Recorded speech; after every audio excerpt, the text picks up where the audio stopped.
छत्तीसगढ़ में बीजेपी ने एक बार फिर कांग्रेस पर निशाना साधते हुए पोस्टर वॉर की शुरुआत की है। बीजेपी ने पोस्टर जारी कर कांग्रेस के कार्यकाल में विकास के मुद्दे को उठाया और कांग्रेस सरकार पर नक्सलवाद को लेकर स्पष्ट दृष्टिकोण की कमी का आरोप लगाया। बीजेपी ने अपने पोस्टर में लिखा कि कांग्रेस के कार्यकाल में कोई काम नहीं होता था, पूरा पैसा 10 जनपद जाता था। आगे बढ़ते रुख करते हैं दूसरी खबर का। मॉरिशस के प्रधानमंत्री डॉक्टर नवीन रामगुलाम आज उत्तराखंड से प्रस्थान कर गए।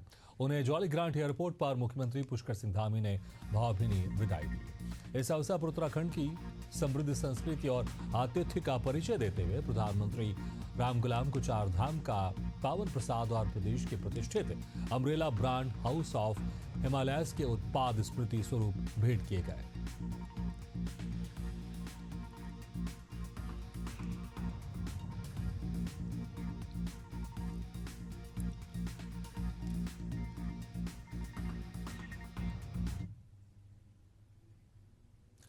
देहरादून में बीजेपी नेता सिद्धार्थ अग्रवाल के गेस्ट हाउस में हाल ही में हुई पार्टी प्रकरण को लेकर बीजेपी विधायक खजान दास ने बड़ा बयान दिया है। विधायक खजान दास ने इस मामले पर प्रतिक्रिया देते हुए एक आईपीएस अधिकारी पार्टी में पहुंचता है और वहां सिंघम की तरह बर्ताव करता है कि राजधानी देहरादून में बिल्कुल भी बर्दाश्त नहीं किया जाएगा। उन्होंने इस घटना को गंभीर बताते हुए पुलिस प्रशासन से कार्रवाई की मांग की है।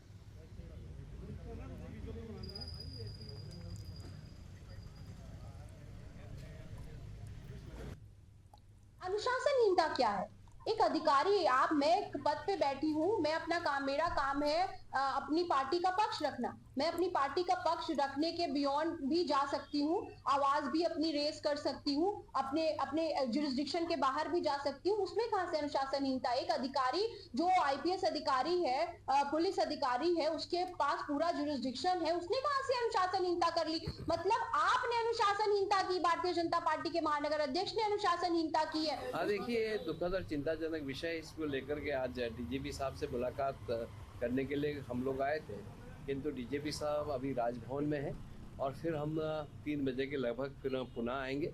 और कल उनसे समय मांग करके ही अभी आया था, किंतु उन्होंने 12 बजे के लगभग का समय दिया था, किंतु यहाँ पर उपलब्ध नहीं थे और जिसका कारण बताया गया है कि राजभवन में गए हैं। माननीय राज्यपाल का कोई अखंड पाठ वहाँ पर चल रहा है, इसलिए गए हैं। तो फिर उनसे बात की जाएगी कि इस तरह से हमारे कार्यकर्ताओं के साथ क्यों उत्पीड़न हो रहा है। अपनी बात को कहने के लिए आदमी जाता है, फिर सिंघम बन करके कोई मुझे लगता है कि सीओसीटी सिंघम बनता है देहरादून जैसे एक शांत शहर में, और वो उस तरह से पिटाई करता है। ये दुखद और चिंताजनक विषय है। देखिए, एम्प्लॉइज और पॉलिटिशियन एक दूसरे के पार्ट है। हम सब जनता की सेवा के लिए हैं, जनता सर्वोपरि है, हम जनता के नौकर हैं। उत्तर प्रदेश के रायबरेली में 11 सितंबर को जिला समन्वय और अनुश्रवण समिति की बैठक आयोजित की गई। वहीं कांग्रेस सांसद राहुल गांधी की अध्यक्षता में बैठक की गई। बैठक में विकास संबंधी मुद्दे रखने के लिए जनप्रतिनिधियों को भी आमंत्रित किया गया था। वहीं ब्लॉक प्रमुख शिवानी सिंह को बिना कारण बताए अंदर जाने से रोके जाने पर हड़कंप मच गया, जिसके बाद नाराजगी जाहिर करते हुए उन्होंने जिलाधिकारी को पत्र भेजकर पुलिस पर गंभीर आरोप लगाए और इससे मामले की जांच कर दोषी पुलिस कर्मियों पर कार्रवाई करने की मांग की गई।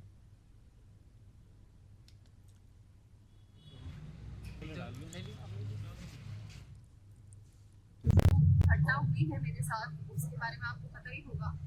जो दिशा की मीटिंग में मुझे बुलाया गया था इज्जत से, मुझे इनविटेशन आया था पीएम ऑफिस की तरफ से, दिशा की बुकलेट मिली थी और मैं हर बार की तरह, कोई पहला साल नहीं था, हर साल की तरह मैं इस बार भी गई, मगर मुझे वहाँ पुलिस प्रशासन द्वारा रोक दिया।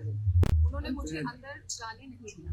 काफी उन लोग से उनको बताने समझाने के बाद भी वो अपनी जगह पर अड़े रहे।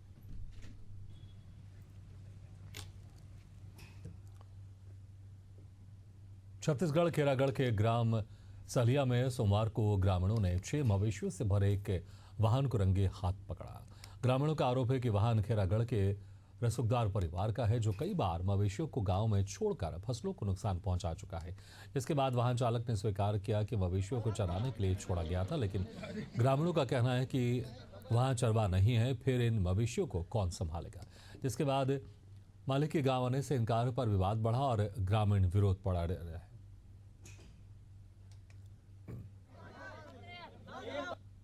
ये भैया गैया छोड़ने आया था सलिया भट्टा। किसका ये बीबीसी वाले भैया थे, ध्रुव सिंह। कब आ रहे हैं? नहीं सर, ये पहली बार है, छोड़ने आया था। ग्राम सलिया के लोग जो हैं वो लोग मतलब सूचना प्राप्त हुआ था कि यहाँ पर किसी के द्वारा जो है अवैध परिवहन किया जा रहा है। गाड़ी में जो है जो पशु है, जो गौवंश पशु है, उसका तस्करी किया जा रहा है करके। तो फिर पुलिस विभाग के टीआई साहब और हम जो है यहाँ पर आए थे यहाँ पर, और अभी जो गाड़ी पकड़ी हुई है उसे जब्ती करके जो है आगे कार्रवाई के लिए ले जा रहे हैं। बिलासपुर जिले में मानव तस्करी और देह व्यापार का सनसनीखेज मामला सामने आया है। यहाँ 1 महीने पहले घर से भागी नाबालिग अपनी सहेली के घर पहुंची थी, जहां उसे सहेली और उसकी मां ने सहारा देने के बहाने देह व्यापार में धकेल दिया। पुलिस ने पीड़िता को रायगढ़ से छुड़ाकर सुरक्षित परिजनों के हवाले कर दिया और मामले में 4 आरोपियों को गिरफ्तार कर लिया।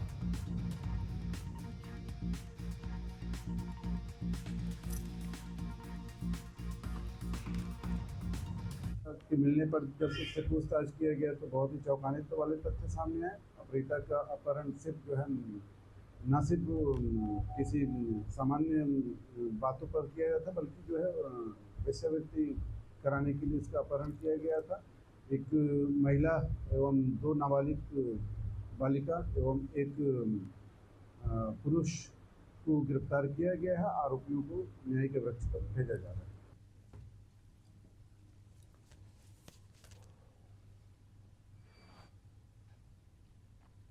प्रधानमंत्री नरेंद्र मोदी के जन्मदिन 17 सितंबर से लेकर महात्मा गांधी और लाल बहादुर शास्त्री की जयंती 2 अक्टूबर तक भाजपा द्वारा सेवा पखवाड़ा का आयोजन किया जाएगा।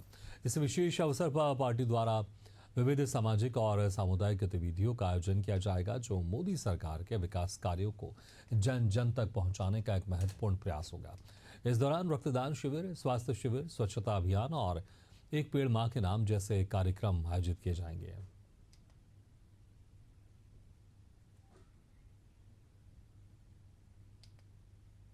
अभी सेवा पखवाड़ा की निरंतर बैठकें चल रही हैं और 17 तारीख हमारे देश के यशस्वी प्रधानमंत्री आदरणीय मोदी जी के जन्मदिन से लेकर 2 अक्टूबर गांधी जयंती तक लगातार सेवा पखवाड़े के कार्यक्रम होंगे, जिसमें हम ग्रामीण क्षेत्रों में, मोहल्लों में जाके स्वच्छता कार्यक्रम करेंगे।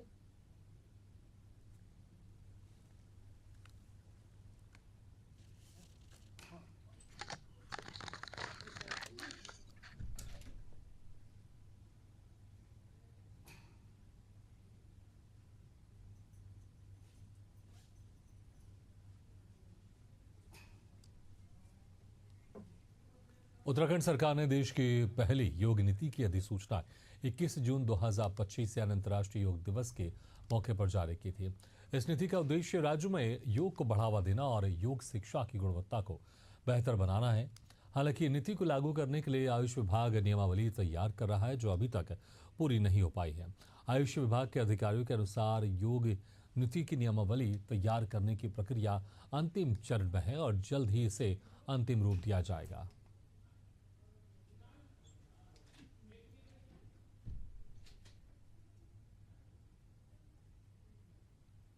उत्तराखंड राज्य में आयुष विभाग के द्वारा योग नीति का प्रख्यापन किया गया है और उसके साथ साथ में योग नीति के सफल क्रियान्वयन के लिए नियमावली पर भी कार्यवाही गतिमान है और शीघ्र ही नियमावली भी क्रियान्वित की जाएगी। गरियाबंद में 8 लाख की इनामी कुख्यात महिला नक्सली झांसी ने आत्मसमर्पण किया। महाराष्ट्र के गढ़चिरौली की रहने वाली झांसी 20 साल से नक्सल संगठन में सक्रिय थी और नगरीय एरिया कमेटी की सचिव थी। एसपी निखिल राखीचा ने कहा, गरियाबंद जिले में नक्सल संगठन की रीढ़ टूट चुकी है। यहां अब कोई भी सीनियर नक्सली नहीं बचा है।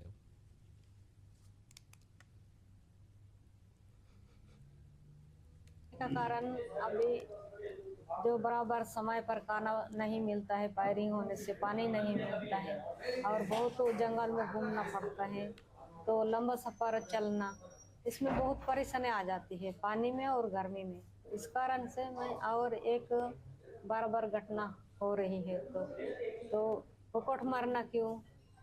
आज गरियाबंद में एक महिला नक्सली जिसका जानसी नाम है 8 लाख इनामी नक्सली है, जो नगरी एरिया कमेटी के सचिव के रूप में कार्यरत थी, जिसने आज आत्मसमर्पण किया है।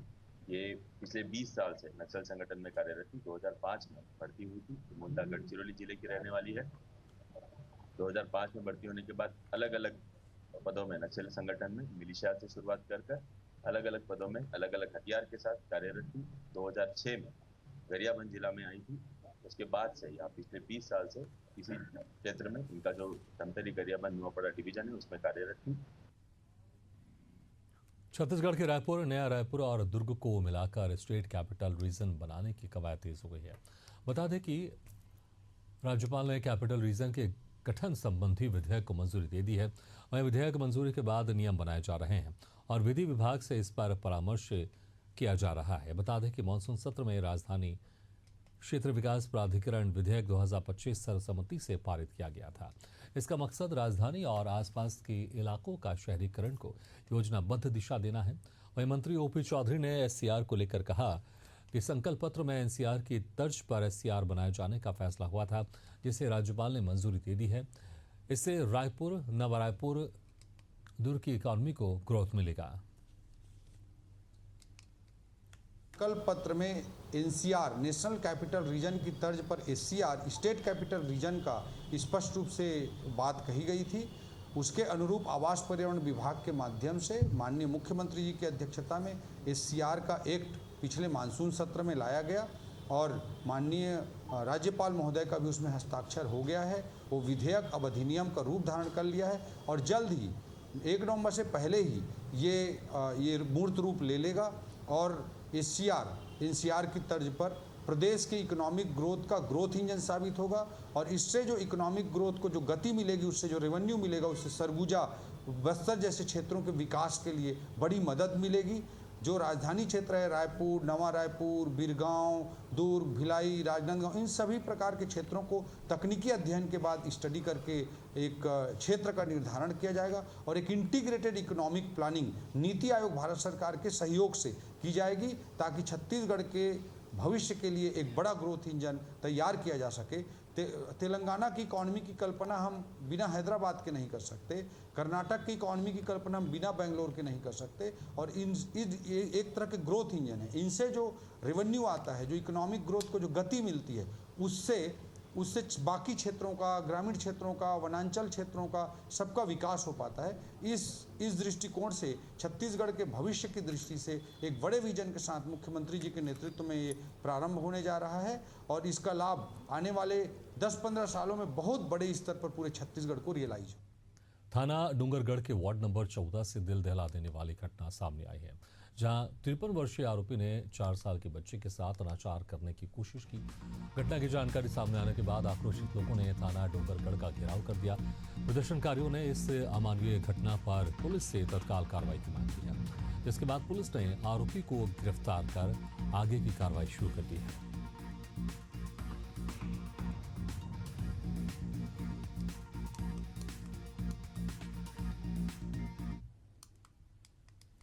थाने में उनके परिजनों द्वारा एक एफआईआर पंजीबद्ध कराया गया और डॉक्टरों से मुलाहिजा उपरांत उसमें पाया गया कि दुष्कर्म उनके पीड़िता के साथ हुआ है और उसी इन्वेस्टिगेशन के दौरान आरोपी ज्ञानी चौरे डूंगरगढ़ निवासी को अरेस्ट करके आज माननीय न्यायालय प्रस्तुत किया जा रहा है।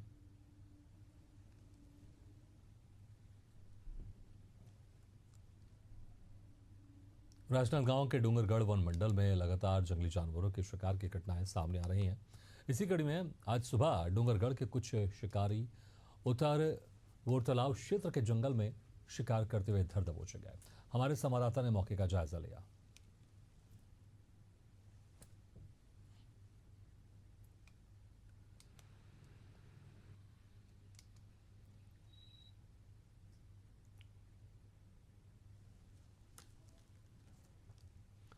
उत्तर प्रदेश के बोकारो में पुलिस को बड़ी सफलता मिली है। पुलिस ने अपराध की योजना बना रहे अपराधियों को गिरफ्तार किया और उनके पास से देसी कट्टा गोलियां बरामद की गई। बताया जा रहा है कि पुलिस को सूचना मिली कि सिटी थाना क्षेत्र में 7 लोग मिलकर अपराध की योजना बना रहे हैं। इसके बाद पुलिस ने छापेमार कार्रवाई की और 2 आरोपियों को गिरफ्तार कर लिया, लेकिन अन्य आरोपी भागने में कामयाब हो गए, जिनकी तलाश की जा रही है।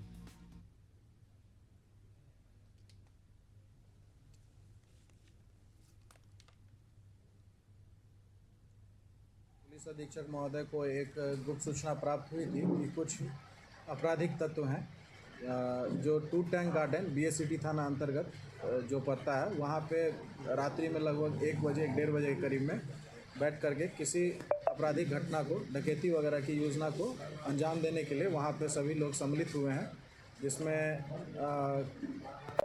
तुरंत त्वरित कार्रवाई करते हुए SP महोदय के द्वारा इस पर कार्रवाई करते हुए मेरे द्वारा स्वयं एवं सिटी थाना प्रभारी श्री सुदामा कुमार दास, उन लोगों के द्वारा एक त्वरित टीम का गठित करके वहाँ पे छापामारी किया गया। छापामारी करने पे वहाँ पे से कुल 2 व्यक्तियों को गिरफ्तार किया गया।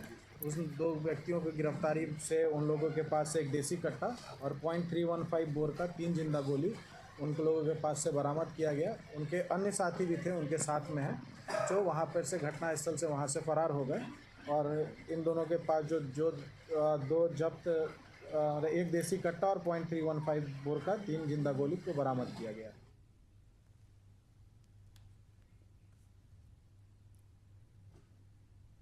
देहरादून में सार्वजनिक स्थलों पर अवैध रूप से शराब पीने और नशे में वाहन चलाने वालों के खिलाफ पुलिस का अभियान लगातार जारी है। SP सिटी प्रमोद कुमार ने बताया कि रायपुर, राजपुर कैंट, कोतवाली, पटेल नगर और नेहरू कॉलोनी जैसे क्षेत्रों में खास निगरानी रखी जा रही है। उन्होंने कहा कि सड़क किनारे गाड़ियों में बैठकर या ठेकों के बाहर शराब पीने वालों को पकड़कर थाने लाया जा रहा है और एल्कोहमीटर से जांच के बाद विधि सम्मत कार्रवाई की जा रही है।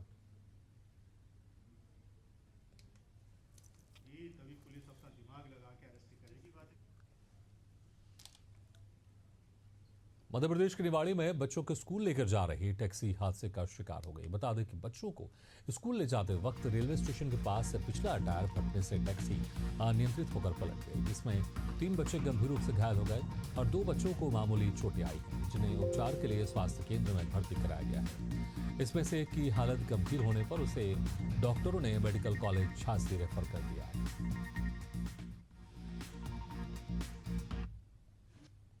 साईं ब्राइट स्कूल के बच्चे जो मगरपुर से निवाड़ी पढ़ने आ रहे थे, टैक्सी पलटने के कारण एक बच्चे की हालत ज्यादा खराब थी, जिसको मेडिकल कॉलेज झांसी के लिए रेफर किया गया है। 2 बच्चे अभी इलाजरत हैं। शेष जो 3 बच्चे थे उनको कोई चोट नहीं आई।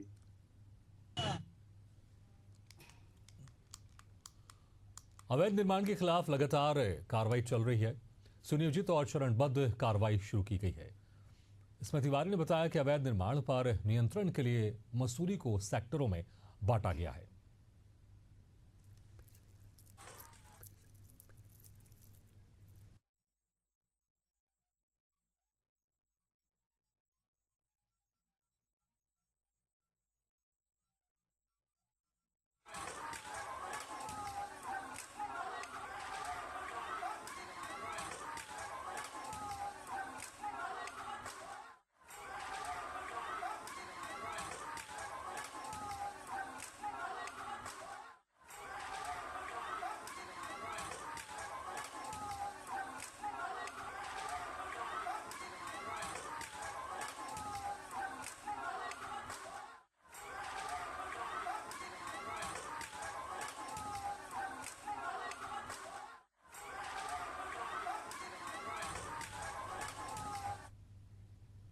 मसूरी अब अवैध निर्माण की अंधाधुंध बढ़ोतरी से अछूता नहीं रहा है। शहर के नैसर्गिक सुंदरता और योजनाबद्ध विकास पर खतरा बन चुके इन निर्माणों के खिलाफ अब मसूरी देहरादून विकास प्राधिकरण ने मोर्चा खोल दिया है।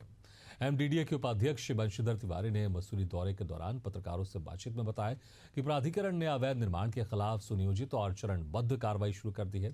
तिवारी ने बताया कि अवैध निर्माणों पर नियंत्रण के लिए मसूरी को सेक्टरों में बांटा गया है। हमें अरे उधर देखिए, कल मुख्य सचिव महोदय ने भी निर्देश दिया और बारिश की वजह से आप देख रहे हैं जगह जगह क्षतिग्रस्त हुई, सड़कें भी, फुटपाथ भी। तो जैसे ही बारिश खत्म होती है हम लोग यहाँ पर एक दौरा करेंगे और जहाँ भी सौंदर्यीकरण की और रिपेयरिंग के काम होंगे वो किए जाएंगे। उत्तर प्रदेश के हमीरपुर में जेल में बंद विचाराधीन बंदी की मौत का मामला अब तूल पकड़ रहा है। बता दें कि सोमवार को मृतक के परिजनों ने जिला जेल के बाहर सड़क जाम का प्रशासन के खिलाफ जमकर प्रदर्शन करते हुए मुर्दाबाद के नारे लगाए। लगभग 10 साल पहले पड़ोसी से मारपीट के मामले में पुलिस ने आरोपी को गिरफ्तार किया था और रविवार को अचानक तबीयत बिगड़ने पर आरोपी की मौत हो गई। वहीं अस्पताल ले जाते समय रास्ते में ही उसकी मौत हो गई।